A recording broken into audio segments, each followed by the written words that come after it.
Idol, panotis naman yung pinatawad mo na tas inulit pa. Yeah. Sige, try natin.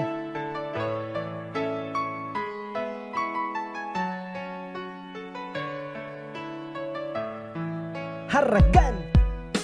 Naghiwalayan tayo dahil di ka na kontento sa lahat ng ginawa ko. Nagawa mong magloko. Labis akong nahirapan dahil sa hindi ko kaya na makita ang mahal ko sa iba na masaya. Pero ika'y bumalik at muling nanghingi ng tawad. Ang sabi mo pa dati dapat akong mapanatag na di mo na uulitin, kaya tinanggap kita dahil sa loob-loob ko ay mahal pa rin kita. Muli kitang pinatawad kasi ang akala ko di ka na tulad ng dati na laging nagluloko. Pero ngayon eto naman, di ka pa ba nagsasawa na lagi akong gaguhin at gawing kaawa-awa? Ang inaayoko na kung palaging ganito.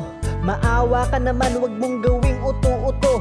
Pagod na din ako, wag mo na kong paglaruan. Kung aalis ka lang ulit, bakit ka pa nagparamdam? Saglit lang mga kapatid, baka trip nyo umiscore ng damit ko. Yan nga pala yung front design. At eto yung back design, Pro Club inspired yan. Syempre may etiketa. At syempre kapag nag-order kayo, may 2 sticker na kayo tsaka isang ID lace. Kaya order na. Thank you.